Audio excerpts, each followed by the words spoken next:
Sáquennos de aquí. Entrevista a María Sima. Nicky Eltz. Editorial. Gratis lo recibiste, gratis ofrécelo. Dedicado con amor a todos aquellos que aún han de experimentar el amor de Dios.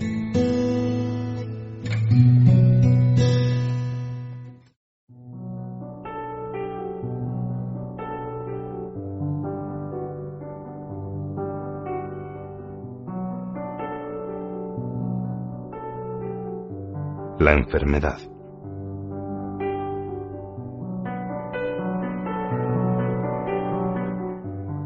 Buenos días, entre Nicky.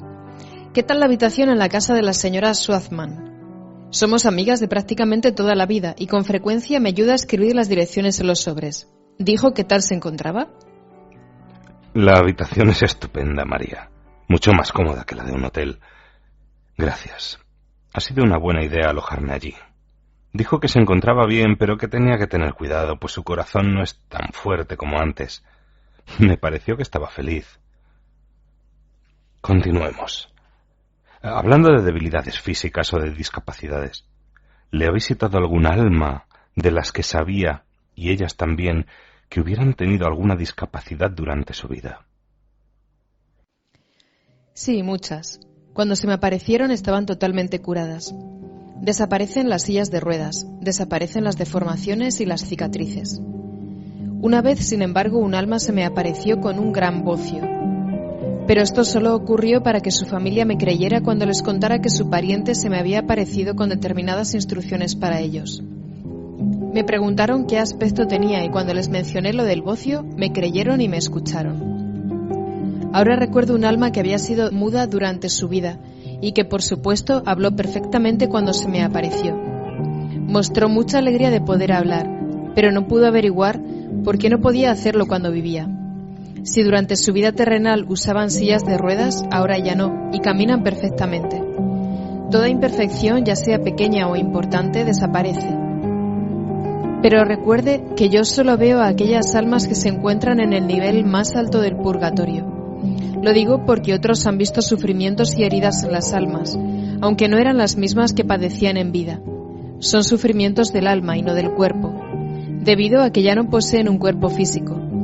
Creo que lo más cercano que he visto fue cuando se me apareció un sacerdote y tras decirme lo que necesitaba, me dio la oportunidad de preguntarle por qué tenía la mano derecha tan negra, sucia y dolorida. Su respuesta fue: dígale a los sacerdotes que no dejen de bendecir a los fieles, a los hogares y a los objetos religiosos. Me negué en varias ocasiones a hacerlo y por lo tanto ahora debo sufrir en mi mano derecha. ¿Es el SIDA un castigo de Dios? Sí lo es, pero prefiero llamarlo reparación y es por la inmoralidad de los hombres. Si esto escandaliza a alguien, diciendo que Dios entonces no es un Dios de amor, hay que afirmar que el castigo y la reparación son también por amor. Y en cuanto a los inocentes que ahora también sufren el SIDA, se debe a una reparación mayor y necesaria. La misericordia de Dios es infinita, pero su justicia también es total. Les digo que si supiéramos de su justicia ahora, como lo sabremos en el cielo, muchos de nosotros moriríamos bajo el peso de nuestros pecados. ¿Cree que encontrarán una cura para el SIDA? Ya tenemos la cura, pero como no da dinero y no es muy popular, se continuará haciendo oídos sordos a la misma. La cura es Jesús y los 10 mandamientos. No se nos dieron para controlarnos, sino para protegernos, fortalecernos y liberarnos. Eso es una cura preventiva. ¿Qué posibilidad hay de una curación de la enfermedad una vez ya contraída? Eso también ha sucedido en lugares con mucha oración. ¿Dónde? He oído de un lugar en Italia, pero ahora no recuerdo el nombre, y también en Medjugorje. Lo importante, sin embargo, no es el lugar exacto, sino la calidad de la oración. Cuando los peregrinos acuden a esos lugares llevando grandes cargas que ya han sido examinadas por médicos, psiquiatras, sacerdotes y parecen empeorar en lugar de mejorar, ¿puede que esto sea causado por algún alma del purgatorio de su pasado? Sí, puede ser. Pero si así fuera, se trataría de las almas que se encuentran en los niveles inferiores del purgatorio. En estos casos, un buen exorcista podría detener las presiones de los difuntos hacia los vivos. María, ¿Puede contarme algún caso en que la falta de perdón trajo una enfermedad? Oh, esa es la causa más común de las enfermedades. Sí, recuerdo un caso en Innsbruck, donde una joven no podía perdonar a su padre. La situación era la siguiente. Mientras el padre estaba vivo, nunca dio una alegría a sus hijos, y en el caso de esta joven, en una ocasión en la que surgió una buena oportunidad laboral, el padre se negó a dejar que su hija la aceptara. Se trataba de un trabajo que incluía una buena formación, y al prohibirlo provocó que la muchacha no recibiera una buena formación en toda su vida. Y fue justamente esto lo que la joven nunca pudo perdonar a su padre. Poco tiempo después de la muerte del padre se le apareció no solo una vez, sino 3 veces, rogándole que lo perdonara, pero su hija se negaba. Al tiempo la joven enfermó, y durante su enfermedad comprendió que debía perdonarlo.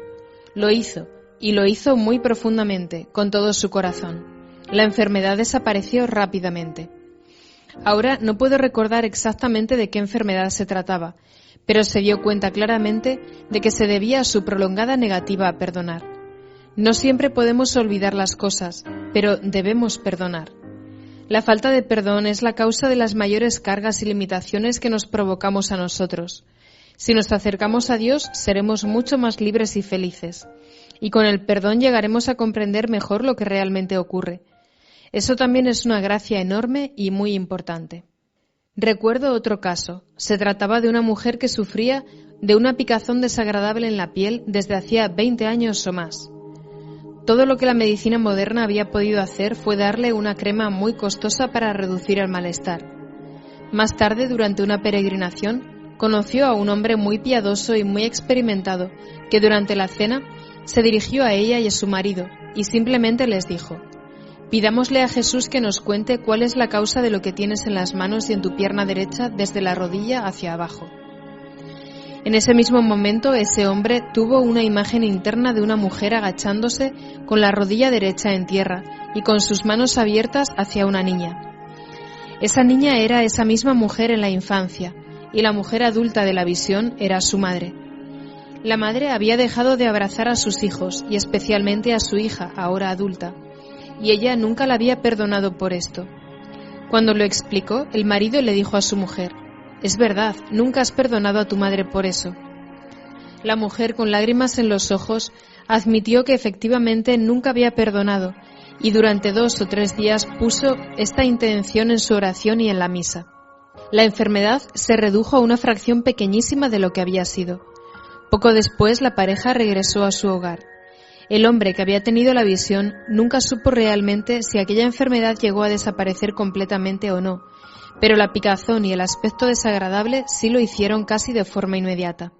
No podemos pretender que el perdón total de una persona ocurra de la noche a la mañana, pero Jesús les demostró a los 3 presentes esa noche dónde estaba el problema. Por lo tanto, la enfermedad se produjo para recordar de alguna manera al vivo el pecado de su antepasado. De este modo, el alma que estaba aún en el purgatorio se dio a conocer y rogó que la perdonaran, ya que debido a ello no podía ir al cielo. Ahora estoy segura de que esta alma, cuyo nombre nunca conocí, está en el cielo, y su hija está libre de esa situación dolorosa que le molestaba y que le costó mucho dinero durante varias décadas. María, dijo antes que Satanás envía enfermedades por medio de brujas con demonios bajo su control. ¿Cómo se da cuenta alguien de si su enfermedad está causada por ellos o por algún otro motivo? Rezando con él o por él. Si tiene otra causa, el exorcismo o la oración no darán resultado, pero cuando proviene de los demonios sí lo da. En un principio la enfermedad no cederá, pero si perseveramos finalmente desaparecerá. En los hospitales el término virus debería ser una posible señal de advertencia al respecto. Con frecuencia los doctores usan esta palabra cuando hay algo que no pueden explicar. En casos así hay que llevar a un sacerdote o a algún otro poderoso intercesor y hay que pedir a los amigos y parientes que recen por la intercesión de Nuestra Señora y de San Miguel.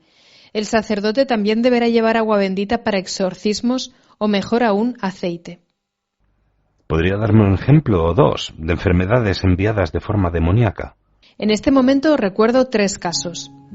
Uno fue una neumonía, otro una leucemia y el tercero una enfermedad corta pero de terribles dolores de espalda. Este último caso es el que más conozco, porque le sucedió a un amigo mío que se ofreció para trabajar durante varios meses junto a uno de los sacerdotes más respetados de Europa. Mi amigo sufría de una leve punzada en el nervio entre la tercera y la cuarta vértebra. Al principio se trató con inyecciones de un relajante muscular que no lo aliviaron en absoluto y solo hizo que empeorara. En esos momentos el dolor era terrible. Entonces mi amigo sospechó que esto podía ser demoníaco y llamó a 2 sacerdotes. El primero vino, pero dudó de su sospecha. Tras una larga e inútil discusión, el sacerdote aceptó rezar por él, aún sin creer. En el momento en que comenzó a rezar, los dolores explotaron y se irradiaron hacia el hombro, el brazo y el muslo derecho de mi amigo. Era como si un tenedor le estuviera destrozando los músculos y luego se detuviera para moler las articulaciones. El dolor se extendía hacia arriba y hacia abajo mientras el sacerdote rezaba, y pasados 3 o 4 minutos cesó repentinamente. Sin embargo, mientras duró el dolor, mi amigo casi perdió el conocimiento entre espasmos, gritos y alaridos.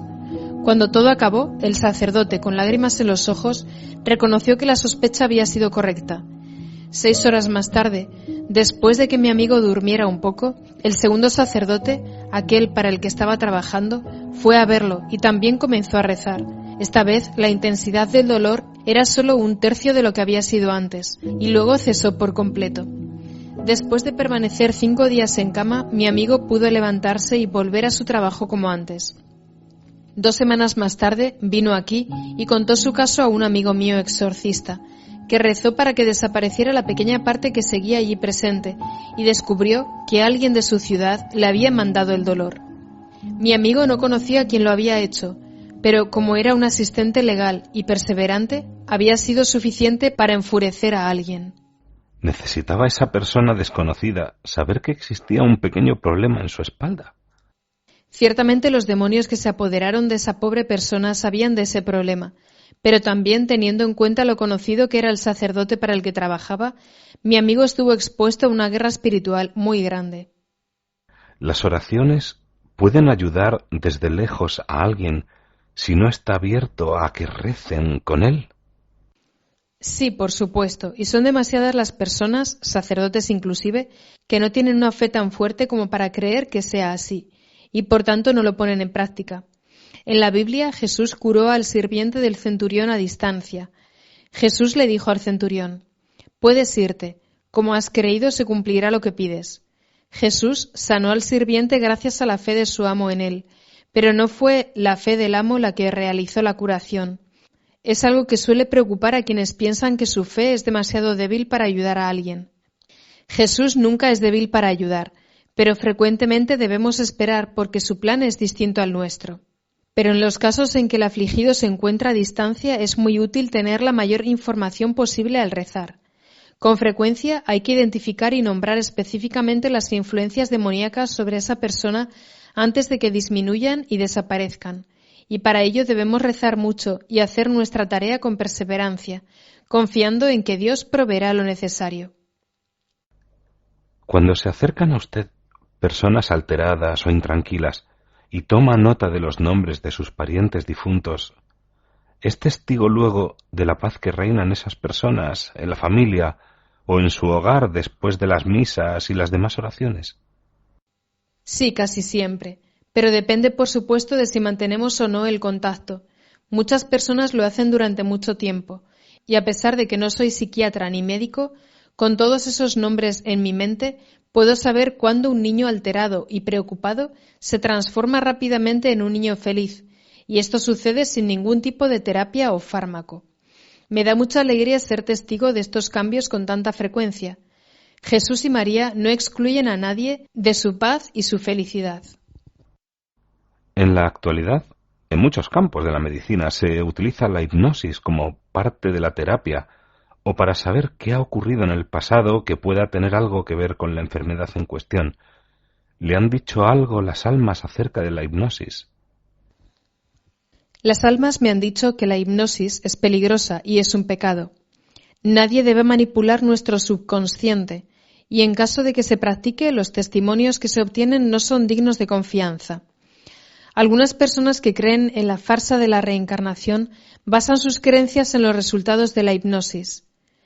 Este es solo un caso en el que un pecado relativamente pequeño genera gran confusión. Cuando estamos muy enfermos y sufrimos grandes dolores, ¿qué les está permitido hacer a los ojos de Dios a los médicos que nos atienden? Un alma me dijo una vez que había tenido que sufrir muchísimo porque había sido médico y había acortado las vidas de algunos de sus pacientes con inyecciones para disminuir su sufrimiento. Los médicos nunca pueden matar a un paciente. Sí pueden, en cambio, suministrar fármacos para disminuir el dolor. Dios es solo quien da y quita la vida. De lo contrario, es un asesinato como cualquier otro. Cuando un médico le quita la vida a un paciente, el alma del paciente debe sufrir en el purgatorio el tiempo que debería haber sufrido en la tierra, ¿o es el propio médico quien luego deberá cargar con ese sufrimiento? Lo sufrirá el propio médico, y si no cambia y detiene su actitud mediante la confesión, la penitencia y la reparación por voluntad propia, serán su familia y las generaciones siguientes las que sufran las consecuencias, que serán muy duras. Dios mío, ¿conoce algún caso en que una generación posterior sufriera estas consecuencias? ¿Y de qué manera? Sí, lo conozco. El caso que recuerdo ahora tiene que ver con la nuera de un médico que con frecuencia practicaba la eutanasia a sus pacientes. Esta mujer había perdido muchos niños y, sin embargo, tanto ella como su esposo estaban completamente sanos, por lo que los médicos estaban sorprendidos por la cantidad de niños sin vida que había dado a luz. El problema de esta pareja de una generación más joven era parte de la reparación que Dios necesitaba por los pecados del médico que practicaba la eutanasia. Esa era la justicia de Dios. Esto quiere decir que tanto el que practica abortos como su familia sufrirán todo lo que los niños asesinados deberían haber sufrido a lo largo de toda su vida si se les hubiera permitido vivirla, tal y como Dios había planeado. Sí, a menos que detengan su actitud inmediatamente y reparen por ella. He oído decir que las ciudades de Sarajevo, Mostar, Vukovar eran, antes de la división de la antigua Yugoslavia, las ciudades del país donde con mayor facilidad se practicaban abortos. Con respecto a la justicia divina, ¿se debe a ello el que esas ciudades sufrieran el mayor daño durante la guerra de los Balcanes? Podría ser. En los lugares en los que se concentran pecados que atentan contra la vida, Dios inevitablemente aplicará su justicia. Que este ejemplo sea una advertencia para todos los gobiernos, tribunales y médicos del este y del oeste.